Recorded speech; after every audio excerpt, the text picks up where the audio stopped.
Por que a gente repete padrões nos relacionamentos? Você terminou um relacionamento, respirou fundo, aliviado, jurou que da próxima vez iria ser diferente.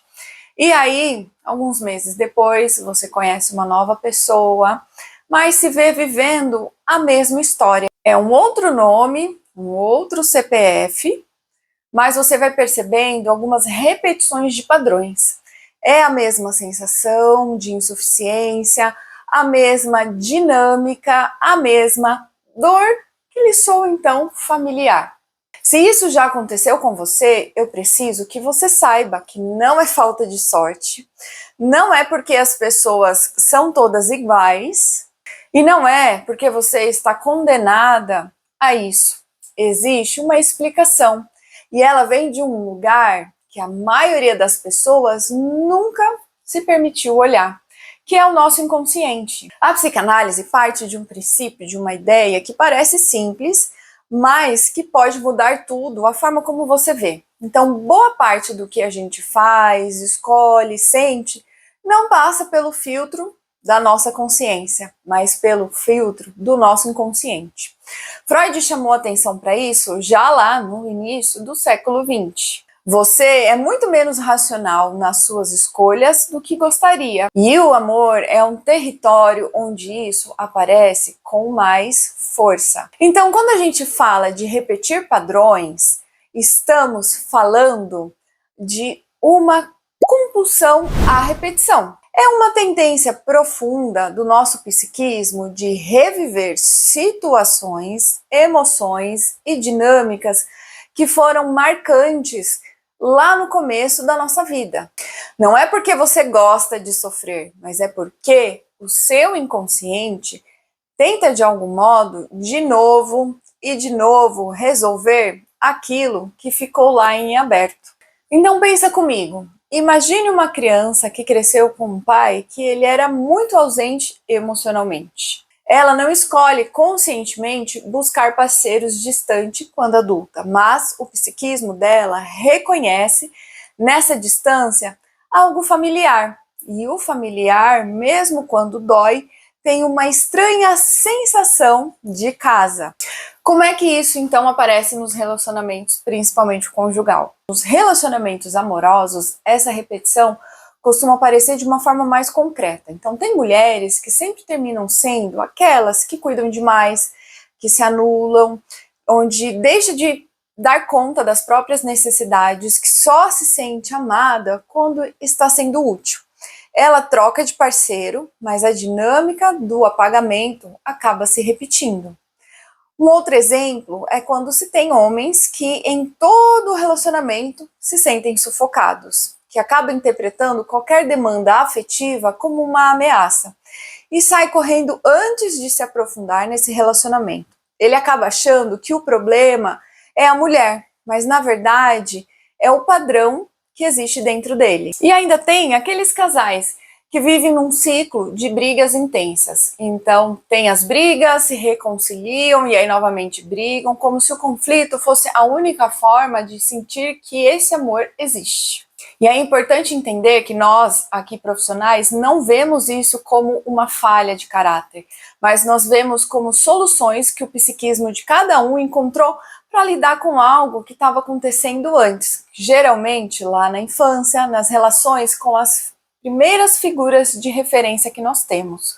Winnicott fala muito sobre como a qualidade das nossas primeiras relações cria uma espécie de mapa interno. E aí a gente vai pelo mundo procurando paisagens que combinam com esse mapa, mesmo que o mapa esteja cheio de lugares difíceis e desafiadores. Existe uma frase que eu gosto muito. A gente não se apaixona por acidente. A escolha amorosa carrega muito mais informações do que se parece. Aquela química inexplicável com alguém, ela tem uma história e geralmente é o inconsciente reconhecendo algo. Uma forma de olhar, um jeito de se comunicar, uma dinâmica de poder que ressoa com vínculos antigos. E aí, num sentido mais amplo, a gente projeta no parceiro as nossas expectativas, medos e desejos que têm origem, na verdade, de outras relações. Às vezes, a gente escolhe alguém que vai confirmar a crença de que não sou amável o suficiente, ou às vezes escolhe alguém que vai nos dar a chance de finalmente conquistar o amor daquela figura. Às vezes escolhe alguém para não precisar se expor, porque no fundo, a intimidade assusta. Isso não significa que somos vítimas do nosso passado, tá? É o que muita gente acredita. Significa que o passado fala e que enquanto a gente não escuta, não se permite trazer à consciência, compreendê-lo, ele vai falando mais alto, mais alto e mais alto. E é possível mudar tudo isso? Sim, com muita certeza, sim.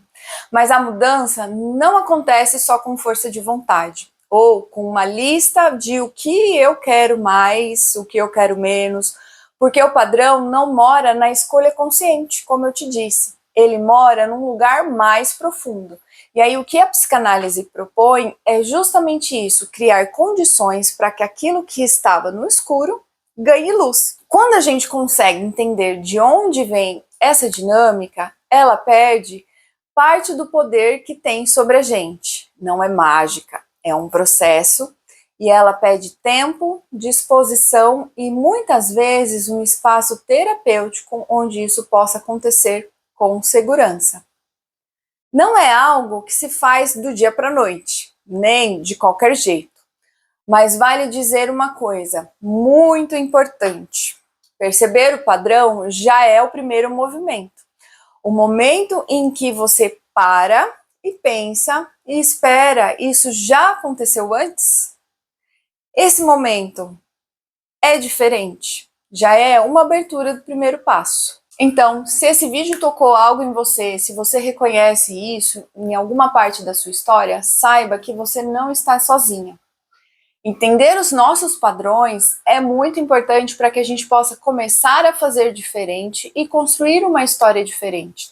E conhecer é o primeiro passo para mudar. Então, me conta aqui nos comentários, você já percebeu algum padrão se repetindo nos seus relacionamentos? Qual foi o momento em que você viu isso? Consegue aí me dizer? E se esse conteúdo faz sentido para você, compartilha com alguém que também pode precisar ouvir isso. Nos vemos no próximo vídeo.